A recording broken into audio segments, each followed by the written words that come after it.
할렐루야. 우리 선하신 주님께서 주시는 자비와 은혜와 평강이 우리 그라치 반석교 온 교우들의 삶과 가정 위에 가득 임하기를 간절히 원합니다. 지난주 주중에 저는 한 뉴스 기사를 접하게 되었습니다. 굉장히 흥미로운 헤드라인을 갖고 있어서 제가 클릭을 하게 되었는데요. 이런 뉴스였습니다. 흡연, 과음, 비만보다 해롭다.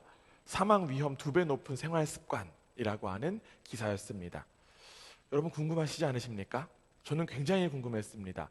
건강에 이것보다 해로운 게 뭐가 있을까라고 하는 그 궁금증이 생겨서 클릭을 하게 됐어요. 여기서 기사에서 나온 것은 무엇이라고 이야기하냐면 사망 위험에서 가장 큰 리스크는 바로 외로움과 고립이다라는 이야기를 했습니다. 한 일본의 연구소에서요, 흡연, 과음, 비만, 운동 부족 등과 같은 불건전한 생활 습관보다 고독, 고립 상태가 사망의 위험을 최대 1.9배나 높인 정도로 치명적이다라는 그런 이야기를 했습니다. 고독으로 인하여서 우리 가운데 스트레스가 일어나기도 하고요. 또 일어난 스트레스로 인하여서 면역 체계가 또 낮아지기도 합니다.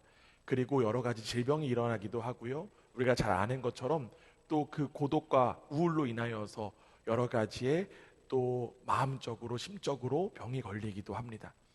그런데 사실 저는요, 이 기사보다 더욱더 흥미로운 한 가지 거리가 더 있었습니다.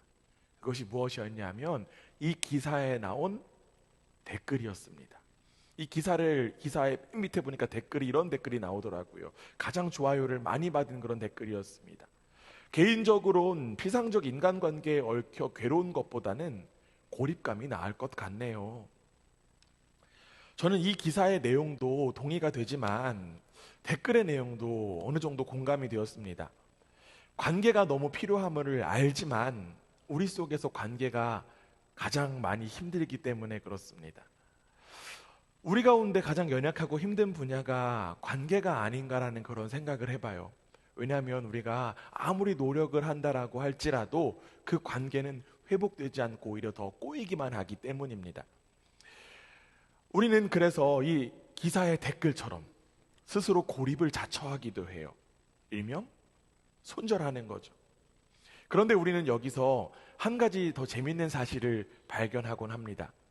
아까 제가 소개해드렸던 고립감이 더 나을 것 같다라고 하는 이 댓글 자체도요, 바로 관계라고 하는 사실입니다.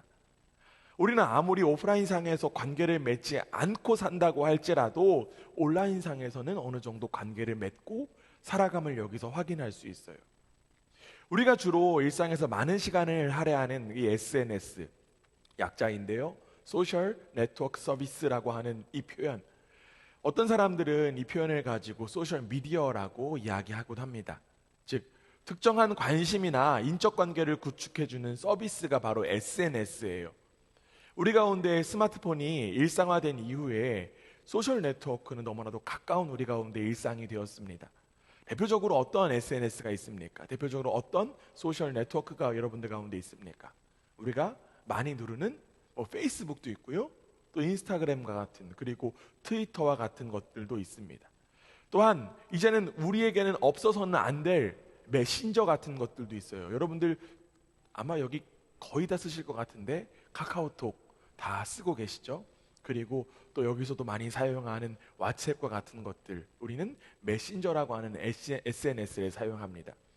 이런 것들만이 소셜미디어가 아니에요. 수많은 인터넷 커뮤니티도 있고요, 심지어는 오늘 이 예배가 생중계되고 있는 유튜브 플랫폼 자체도 소셜미디어입니다. 이렇게 이야기하다 보니 우리는 이러한 소셜 네트워크 서비스 없는 시대를 어떻게 살았는지 참 생각해 보곤 합니다.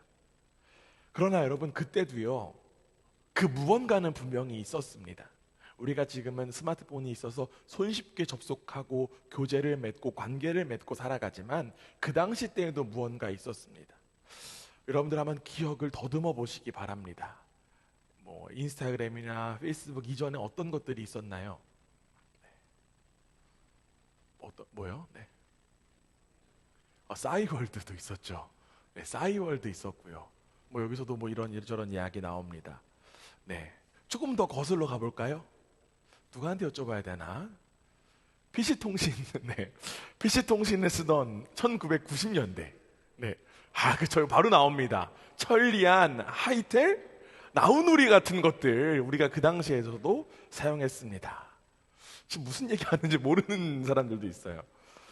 이렇듯 우리는 아주 오래전부터 온라인상에서도 관계를 맺고 살아가고 있었습니다. 결국 우리는 관계와 절대로 떨어질 수 없는 존재다라고 하는 거예요. 이는 아무리 혼자 있는 것이 좋은 사람이라고 해도 별 수 없습니다. 우리는 어찌됐든 간에 오프라인에서 그리고 온라인상에서 오랫동안 관계 속에 살아가고 있습니다. 이렇게 우리가 이 관계적 존재라고 하는 이 사실은요, 바로 하나님께서 우리를 창조하셨기 때문입니다. 우리가 잘 아는 말씀, 창세기 1장 26절에 보면 이러한 말씀이 있어요. 우리 함께 읽습니다. 시작. 하나님이 이르시되 우리의 형상을 따라 우리의 모양대로 우리가 사람을 만들고 그들로 바다의 물고기와 하늘의 새와 가축과 온 땅과 땅에 기는 모든 것을 다스리게 하자 하시고, 우리가 잘 알고 있듯이 하나님은 사람을 만드는 과정 속에 우리로 등장하십니다. 우리로 등장하세요. 여기서 우리는 우리가 잘 아는 대로 삼위일체 하나님을 가리키는 표현입니다. 그런데 여러분, 중요한 것은요, 우리로 존재하신 하나님께서 사람을 만드실 때에 우리의 형상으로 만드셨다라고 하는 사실입니다. 나의 형상이 아니라 우리의 형상으로 만드셨다라고 하는 거예요. 즉, 우리로 존재하신 그 하나님의 관계성이 사람에게 이식되었다라고 하는 사실입니다. 결론적으로 인간이 근본적으로 관계적 존재라고 하는 사실은 자신의 형상으로 인간을 만드신 하나님께서 관계적 존재이시기 때문에 그렇습니다. 결국 우리는 관계의 근원이신 하나님에게로부터 관계가 회복되어야만 합니다. 우리가 주로 하는 이 소셜 네트워크도 마찬가지예요. 여기도 마찬가지로 관계성이 핵심이기 때문에 이 또한도 마찬가지로 하나님 안에서 우리가 하나님의 그 관계성 안에서 바라볼 필요가 있습니다. 그러나 여러분, 우리가 주로 하는 이 소셜 네트워크의 방식이 어떻습니까? 우리는 사실 관계성을 그다지 생각하지 않습니다. 우리가 소셜 네트워크를 편하게 생각하는 이유가 바로 여기에 있어요. 관계성을 생각하기보다는 내 마음에 더욱더 집중합니다. 내 마음이 내가 좋은 대로 하는 것에 더욱더 익숙해요. 내 마음대로 무언가를 올리고 사진을 올리기도 하고요, 글을 쓰기도 하고 내 마음대로 댓글을 달기도 합니다. 그러다 보니까 다른 사람의 게시물도 내 마음대로 판단하는 거예요. 얼마 전에요, 어떤 한 성도님분이 이렇게 저에게 이야기한 적이 있습니다. 목사님, 언제부터인가 이 소셜 네트워크가 참 불편하고 힘들어요. 이는 비단 어떤 한 분만의 이야기는 아닙니다. 저도 어느새부터인가 이 소셜 네트워크가 참 불편하고 부담스러운 자리가 되었습니다. 왜 그럴까요? 왜 이런 생각을 갖게 되었을까요? 소셜 네트워크라고 하는 공간, 여기만은 내 공간이고 내 영역이라고 생각했는데 누군가가 자꾸 침범하는 것 같고 누군가가 자꾸 간섭하는 것 같기 때문입니다. 그런데 여러분, 그 불편함이 이상한 것일까요? 전혀 그렇지 않습니다. 사실 우리 그리스도인에게 이 소셜 네트워크에서의 어려움은요, 이 불편함은요, 굉장히 자연스러운 일입니다. 왜냐하면 이 소셜 네트워크라는 것이 사실 관계를 기반으로 하기 때문에 그래요. 그렇기 때문에 이 역시도 하나님 안에서 다루어져야 마땅합니다. 이왕 이야기가 나왔으니까 여러분, 조금 더 이야기해 보겠습니다. 소셜 네트워크뿐만 아니라 더 확장해서 온라인상에서의 우리 전체의 모습을 한번 돌아보겠습니다. 우리가 주로 온라인으로 무엇을 합니까? 대표적으로 제가 아까 소개했던 것처럼 어떤 정보를 얻어요. 어떤 뉴스를 보기도 하고요. 요즘은 특별히 유튜브라고 하는 이 동영상 플랫폼을 통해서 많은 정보를 얻습니다. 또한 여러분, 온라인으로 또 주로 하는 것이 무엇입니까? 네, 그렇죠. 게임들 많이 합니다. 컴퓨터로 하는 게임도 있는데요, 스마트폰을 가지고 하는 게임도 있습니다. 우리는 여가와 취미 생활을 온라인과 멀티미디어로 보내는 시간이 참 많아요. 저는 이러한 취미 생활, 이러한 여가 자체가 나쁘다라고 이야기하고 싶지 않습니다. 우리의 삶에 지대한 영향을 끼치고 있고 우리에게 익숙하기도 하고 우리에게 즐거움을 주기도 합니다. 그런데 여러분, 여기서 우리는 다시 한번 생각해 볼 필요가 있어요. 우리의 삶에 지대한 영향을 주고 많은 시간을 할애하는 이 영역이 오히려 나만의 영역으로 치부하고 있지는 않습니까? 하나님과의 관계 속에 살아야 하는 그러한 영역임에도 불구하고 어느덧 나만의 시간, 나만의 공간으로만 여기고 있지는 않습니까? 특별히 우리 하나님 아버지께서 싫어하시는 죄가 무엇일까요? 그 죄는 바로 자기 중심성입니다. 우리가 잘 알고 있듯이 하나님은요, 아담과 하와를 창조하셔서 그들에게 필요한 모든 것들을 제공해 주시고 또 그 아름다운 에덴 동산에서 마음껏 살게 하셨습니다. 이제 그들은 온 우주 만물의 근원이신 하나님만을 바라보고 하나님이 주인이심을 인정하며 행복하게 살아가기만 하면 되었어요. 그런데 여러분, 그들은 그렇지 못했습니다. 왜 그랬을까요? 왜 그들이 그렇지 못했을까요? 그들에게 뱀의 유혹이 있었기 때문입니까? 물론 그것도 맞습니다. 그러나 사실 진짜 그들이 행복하게 그곳에서 살 수 없었던 이유는 바로 그들의 자기중심성 때문이었습니다. 이 아담과 하와는요, 하나님과 같아지려고 하는 생각, 그리고 지혜를 얻게 되리라고 하는 착각에 빠져서 금지된 열매인 선악과를 먹었어요. 여러분, 그 열매 자체가 잘못된 것이 아니었습니다. 그 열매는 아무런 능력이나 아무런 효험이 없습니다. 단지 하나님께서 모든 것의 주인이라고 하는 그 사실을 인정하고 하나님과의 그 동행하심을 누리는 일종의 장치가 바로 그 선악과였습니다. 그러나 그들은 자기 자신이 주인이 되고자 하는 열망으로 인하여서 그 열매를 먹게 되었어요. 이처럼 죄는 자신을 위해 사는 것입니다. 죄는 자기 중심성으로 살아가는 거예요. 그런데 여러분, 이 죄에 대한 결과는 무엇입니까? 창세기 2장 17절에서 하나님은 아담과 하와에게 분명하게 말씀하셨습니다. 함께 읽습니다. 시작. 선악을 알게 하는 나무의 열매는 먹지 말라.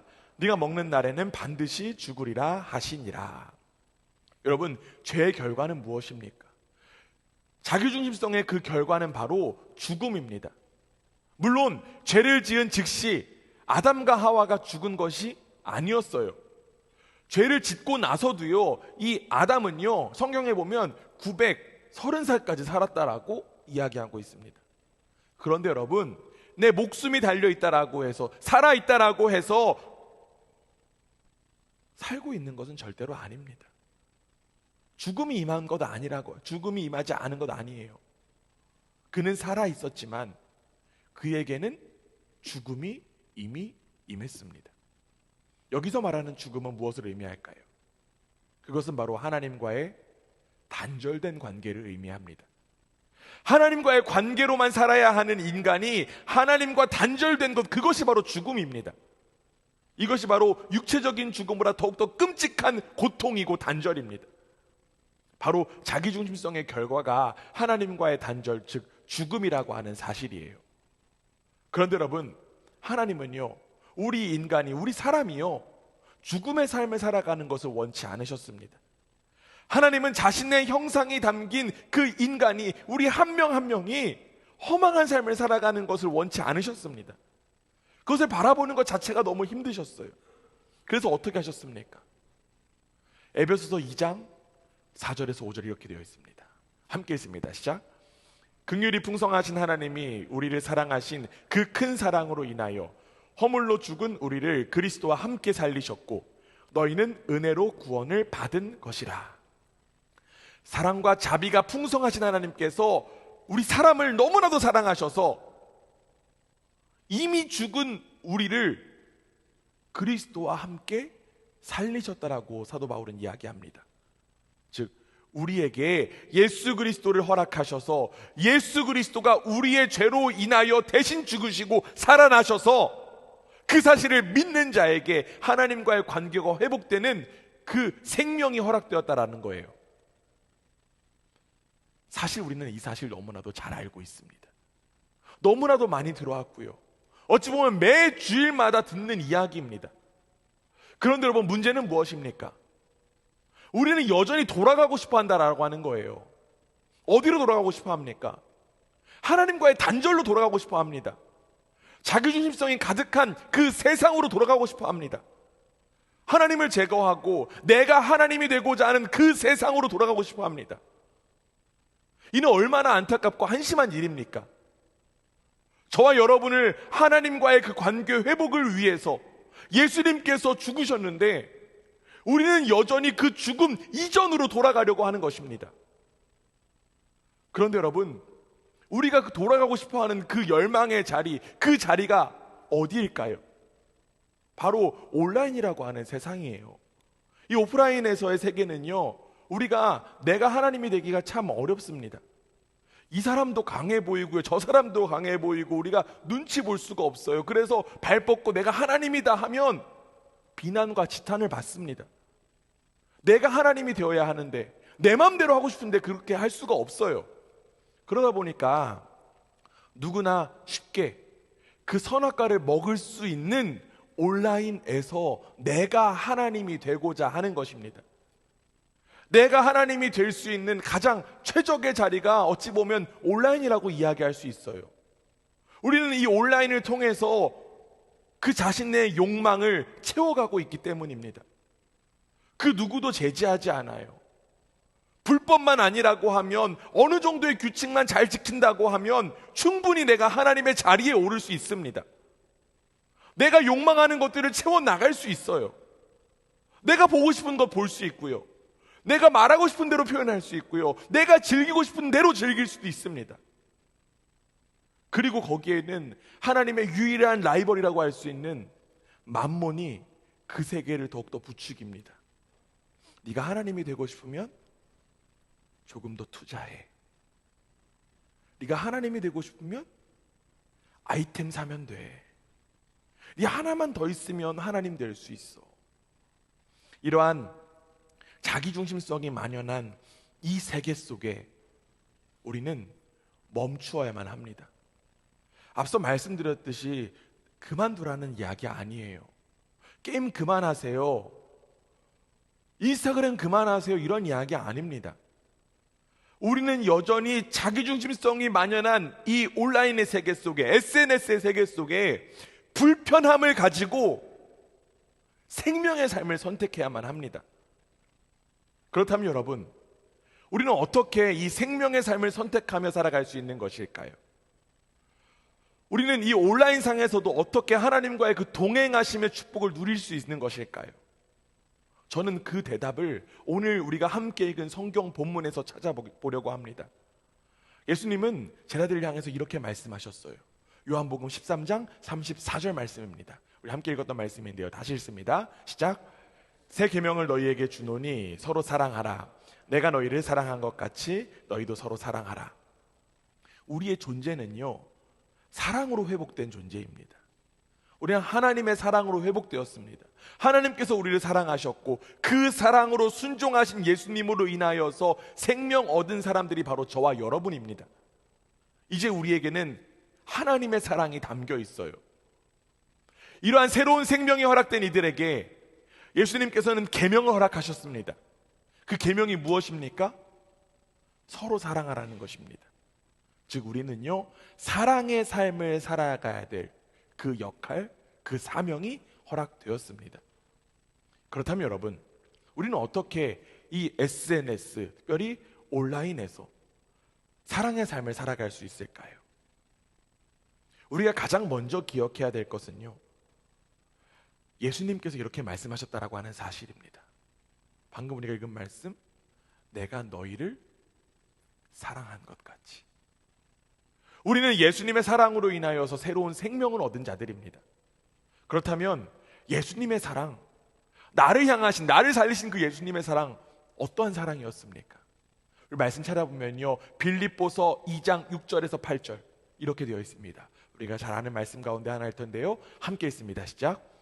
그는 근본 하나님의 본체시나 하나님과 동등됨을 취할 것으로 여기지 아니하시고 오히려 자기를 비워 종의 형체를 가지사 사람들과 같이 되셨고 사람의 모양으로 나타나사 자기를 낮추시고 죽기까지 복종하셨으니 곧 십자가에 죽으심이라. 사랑의 예수님은 우리를 살리시기 위하여서 어떻게 하셨습니까? 사랑으로 자기를 낮추셨습니다. 비우셨습니다. 하나님의 본체이시면서 하나님과 동등하신 예수님께서 저와 여러분을 사랑하셔서 십자가에서의 그 죽음의 길을 복종하셨다라고 하는 사실입니다. 우리는 이러한 사랑으로 생명 얻은 사람들이에요. 우리는 이러한 사랑으로 인하여서 하나님과의 관계가 회복된 사람들입니다. 그렇기 때문에 우리는 예수님과 같이 사랑의 삶, 즉 자기를 낮추는 삶을 살아갈 수 있습니다. 이 SNS에서 지향해야 될 태도, 지양 말고 지향이에요. 지향해야 될 태도, 바로 예수님과 같이 자기를 낮추는 모습입니다. 이는 비단 다른 사람에게 해당하는 그런 이야기 아닙니다.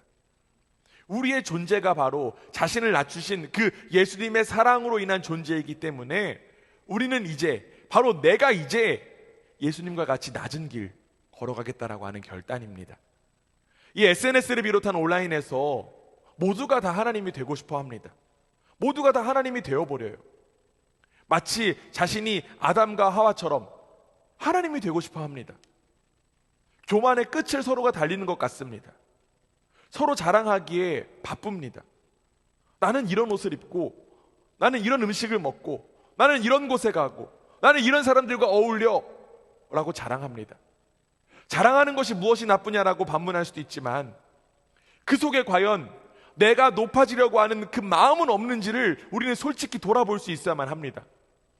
내가 누리는 것들이 바로 내가 된 것 마냥, 내가 하는 것이 내가 된 것 마냥 다른 사람들을 깔보고 있는 것은 아닌지 우리는 지금 여기서 돌아볼 수 있어야 해요.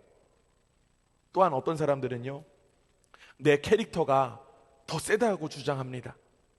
캐릭터가 자신인 것 마냥 높아지는 일에 열심만을 다해요. 높아진 캐릭터가 나에게 기쁨을 줄 수는 있지만 그 캐릭터가 나는 아니다라고 하는 사실을 우리는 분명히 알아야 합니다. 그리고 우리는 이 말씀을 늘 마음 가운데 새길 수 있어야 돼요. 잠언 16장 18절 말씀입니다. 우리 함께 겸손의 마음으로 읽기 원합니다. 함께 읽습니다. 시작. 교만은 패망의 선봉이요 거만한 마음은 넘어짐의 앞잡이니라. 교만은 우리를 실패로 이끌고 갑니다. 교만은 우리를 죽음으로 이끌고 가요. 우리의 생명은요 교만으로 얻은 것 아닙니다. 교만으로 이루어진 것 아니에요. 우리에게 허락된 이 생명은요 바로 겸손으로 허락된 생명입니다. 자신을 죽기까지 낮추신 그 예수님의 사랑이 바로 저와 여러분을 살린 그 사랑입니다. 그렇기 때문에 우리는 예수님께서 우리를 사랑하신 것 같이 낮아지는 삶을 살아가야 합니다. 우리가 낮아져야 될 자리가 바로 SNS라는 거예요. 우리가 낮아져야 될 자리가 바로 온라인이라고 하는 것입니다. 나에게 담겨져 있는 그 생명의 가치를 발견하고 기억하고 이 낮아짐의 사랑을 삶에서 누리는 여러분 한 사람 한 사람 되시기를 주님의 이름으로 간절히 원합니다. 또한 여러분, 이 SNS에서 우리가 지향해야 될 태도, 그 태도는 예수님께서 말씀하셨듯이 서로 사랑하는 것이에요. 오늘 본문에서 예수님 이렇게 말씀하셨습니다. 우리가 함께 읽은 말씀 요한복음 13장 35절입니다. 함께 읽습니다. 시작. 너희가 서로 사랑하면 이로써 모든 사람이 너희가 내 제자인 줄 알리라. 예수님은 제자의 표지, 즉 우리가 사랑으로 구원받은 사람들의 증거가 바로 서로 사랑하는 것이다 라고 말씀하셨습니다. 우리에게 허락된 그 생명의 삶이 바로 사랑의 삶이라고 하는 사실이에요. 그러나 우리는 때때로 착각하곤 합니다. 내가 잘 나가면 하나님이 더욱더 드러나시겠지. 내가 더욱더 인기가 많으면, 내가 더욱더 유명해지면 하나님의 영광이 더욱더 드러나겠지. 이러한 생각들이 하나님을 사랑하는 마음에서 비롯된 것인지라 비판하고 싶지는 않습니다. 그러나 예수님은 우리 가운데 분명히 말씀하십니다. 예수님의 제자가 된 증거는 바로 서로 사랑하는 것이라는 거예요. 우리가 구원받은 지표, 우리가 구원받은 증거가 바로 서로 사랑하는 것이라는 사실입니다. 그러나 여러분, 이 세상의 평가의 방식은 다릅니다. 특별히 우리가 지금 이야기하고 있는 이 SNS에서 그 사람을 향하는 그 능력의 지표는 달라요. 어떤 사람들이 더욱더 추앙받습니까? 팔로워 숫자가 많은 사람들이 더욱더 추앙받습니다. 좋아요를 유도하는 능력 가진 사람이 더욱더 추앙받습니다. 상대방을 효과적으로 제압하는 능력을 가진 사람, 소통 능력이 뛰어난 사람이 SNS상에서 인기 있고 능력 있는 사람입니다. 저도 때로는 그런 사람들이 참 부러울 때가 있습니다. 저의 선배나 동기나 후배, 사역자들을 보면 SNS에서 굉장히 인기가 많은 사람들도 있어요. 팔로워 숫자도 많고요, 좋아요 숫자도 많은 모습 보면서 우와 대단하다라는 그런 생각 솔직히 합니다. 그리고 그들이 그 활동들을 통하여서 집회를 다니거나 강연을 다니거나 책을 출판하는 모습들을 보곤 해요. 그러면서도 한편으로 제 마음 가운데 부러운 마음도 있어요. 그 사람들처럼 나도 은혜를 끼치고 싶다라는 그런 마음이 있기 때문에 그렇습니다. 그렇기 때문에 저는 이 은혜를 끼치는 측면에 대해서 이야기하고 싶지는 않습니다. 선하게 쓰임받는 이들도 분명히 있어요. 그런데 여러분, 이러한 상황 속에 저는 제 자신에게 한번 물어보고 싶습니다. 은혜를 끼치고 있는 것이 부러운 것인가? 아니면 인기가 높아지는 것이 부러운 것인가? 이러한 질문 가운데 하나님께서 저에게 주시는 말씀은 바로 서로 사랑하면 이로써 모든 사람이 너희가 내 제자인 줄 알리라라고 하는 말씀입니다. 진짜 중요한 것은 바로 서로 사랑하는 것이라는 사실이에요. 아무리 팔로워 숫자가 많아지고 좋아요 개수가 늘어난다고 해서 그것이 예수님의 제자가 된 증거가 아니라고 하는 사실입니다. 오직 사랑하는 것만이 바로 예수님의 제자의 그 증거라고 하는 사실, 저는 다시금 깨닫고 제 마음 가운데 새깁니다. 성경에 보면 이 땅에 예수님의 오심을 준비하던 수많은 사람들이 있었습니다. 그리고 그 대표적인 한 사람이 바로 세례 요한이었어요. 세례 요한은요, 광야에서 하나님 나라가 가까이 왔음을 외치며 사람들에게 세례를 베풀었습니다. 그런데 예수님께서 오신 이후에, 이 땅 가운데 오신 이후에 사람들이요, 세례 요한에게만 몰리는 것이 아니라 오히려 예수님께 더 많이 몰리는 상황이 벌어졌습니다. 이 모습을 보고 세례 요한의 제자 가운데 한 사람이 세례 요한에게 사람들이 다 예수님께 갔습니다라는 그러한 이야기를 했습니다. 이에 세례 요한이 이러한 대답을 합니다. 요한복음 3장 30절에 이렇게 되어 있어요. 그는 흥하여야 하겠고 나는 쇠하여야 하리라 하니라. 세례 요한은 분명하게 알았습니다. 자신은 쇠하여지는 것이 당연하고 오히려 예수님만이 드러나야 되고 예수님만이 흥해야 된다라고 하는 사실을 그는 알았고 믿었습니다. 그래서 세례 요한은 예수님의 인기가 부럽지 않았어요. 그의 중심이 오직 예수 그리스도에게 있었기 때문입니다. 바로 저와 여러분이 살아가야 될 그 삶의 자세가 바로 이 세례 요한과 같은 모습이 아닐까요? 내 인기가 높아지는 거 사실 중요하지 않습니다. 내 팔로워 숫자가 높아지고 내 좋아요가 늘어나는 거 중요하지 않습니다. 그것은 오히려 하나님과 나 사이에 방해만 될 뿐입니다. 왜냐하면 내가 높아지면 높아질수록 우리는 예수님이 보이지 않기 때문에 그래요. 우리가 집중하고 우리가 고려해야 될 것, 바로 나는 어떻게 사랑의 삶을 살아갈 수 있을까? 나는 어떻게 사랑할 수 있을까? 이것이 바로 우리가 집중해야 될 사실입니다. 바로 나의 삶의 자리에서, 특별히 SNS에서 우리는 어떻게 사랑할 수 있을지를 더욱더 고민하고 기도하고 그것들을 나타내야만 합니다. 나의 댓글을 통하여 어떻게 사랑할 수 있을까? 나의 피드를 통하여 어떻게 더욱더 사랑을 드러낼 수 있을까? 심지어는 나의 게임을 통하여 어떻게 사랑할 수 있을까? 이러한 고민이 바로 저와 여러분이 해야 되는 고민이고 살아야 되는 삶의 모습인 것입니다. 주님은 이 사랑의 삶을 위하여 우리를 부르셨어요.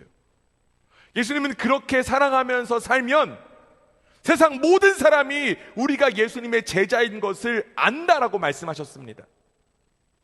우리가 이 세상 가운데 드러낼 것, 다른 것들이 아니라 바로 사랑밖에 없습니다. 그러나 여러분, 그 일 절대로 쉽지 않아요. 우리가 다른 사람들을 사랑하는 것, 우리에게 자연스러운 일이 아닙니다.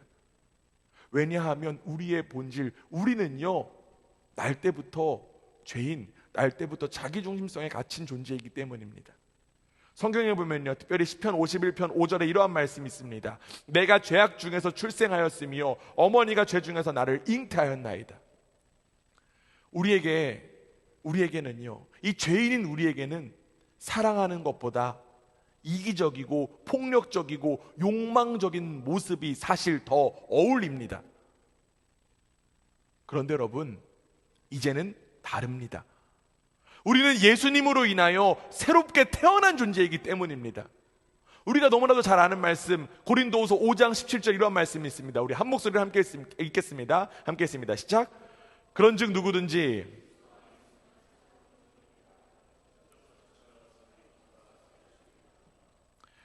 여기에 새로운 피조물이라고 하는 표현의 의미, 이 새로운 피조물은요, 새로운 창조를 가리킵니다. 우리는 예수님으로 인하여 새롭게 창조된 이들이에요. 이전에는 폭력적이었고 이기적이고 욕망적인 죄인이었다면 이 죄인이 예수님과 함께 죽고 이제는 예수님과 함께 새로운 생명으로 태어난 존재가 바로 저와 여러분이라는 사실입니다. 내가 무엇을 해서가 아니라 예수 그리스도 안에서 새롭게 창조된 이들이 바로 저와 여러분이에요. 그렇기 때문에 우리 가운데는 사명이 허락되었습니다. 새로운 사명이 우리 가운데 허락되었어요. 그것이 무엇입니까? 바로 사랑의 삶입니다. 바로 우리는 사랑의 삶이 우리 가운데 허락되었습니다. 하나님은 예수님으로 인하여 새로운 존재가 된 저와 여러분을 통해 이 땅에 하나님의 다스림, 특별히 사랑의 다스림을 나타내기를 원하십니다. 하나님의 사랑을 나타내기 원하시는 그 하나님의 마음이 저와 여러분 가운데 담겨 있습니다. 하나님과의 관계가 회복된 이들이 살아가야 될 삶의 자세, 바로 사랑의 회복을 위해 살아가는 것입니다. 우리에게는 사실 사랑이 없어요. 그러나 하나님의 사랑 안에 충분히 잠겨 있을 때 우리는 비로소 사랑의 삶을 살아갈 수 있습니다. 사도 바울은요, 이 사랑의 삶이 허락된 이들을 향해서 이렇게 권면합니다. 에베소서 4장 29절에서 30절 말씀입니다. 함께 읽습니다. 시작. 무릇 더러운 말은 너희 입 밖에도 내지 말고 오직 덕을 세우는데 소용되는 대로 선한 말을 하여 듣는 자들에게 은혜를 끼치게 하라. 하나님의 성령을 근심하게 하지 말라. 그 안에서 너희가 구원의 날까지 인치심을 받았느니라. 아멘. 지금 사도 바울은요, 더러운 말 꺼내지도 말라고 이야기했습니다. 그리고 오히려 은혜를 끼치라고 이야기했어요. 그리고 그것이 바로 성령의 근심과 관련되어 있다라고까지 이야기했습니다. 우리가 함부로 다는 댓글, 우리가 함부로 다는 글, 우리가 지양해야 될 더러운 말입니다. 만약 누군가가 나에게 악독한 댓글을 썼다라고 하면 우리 발끈할 수 있습니다. 그러나 우리는 똑같이 대응할 필요 없습니다.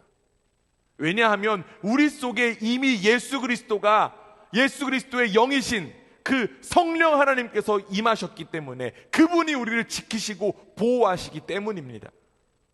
우리가 똑같이 악플이나 폭언을 일삼는다고 하면 그것이야말로 우리 속에 이미 임하신 성령님을 무시하는 태도입니다. 예수 그리스도의 생명으로 다시 태어난 이들에게 성령님께서 반드시 살아 역사하십니다.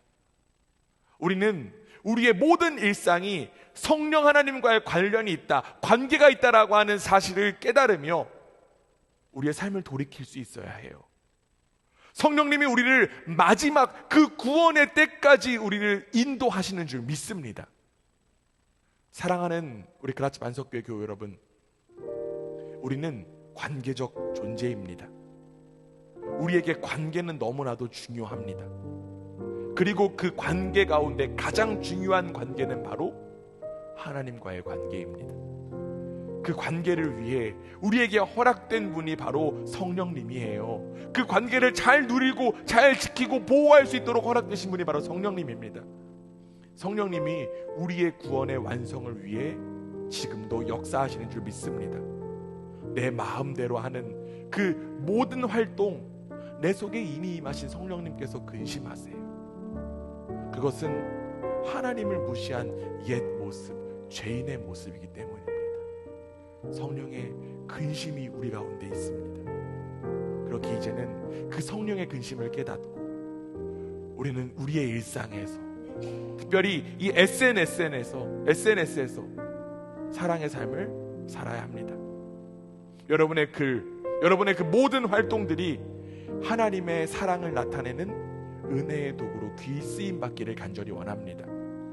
우리가 예수님의 사랑으로 변화되어야 될 자리, 즉 성화의 자리가 바로 SNS를 비롯한 온라인이라는 사실을 깨닫고 그 자리도 예수님의 사랑으로 변화되는 우리 모두가 되기를, 그리고 그 사랑으로 예수 그리스도의 사랑이 나타내는데 귀 쓰임 받는 우리 모두가 되기를 주님의 이름으로 축원합니다.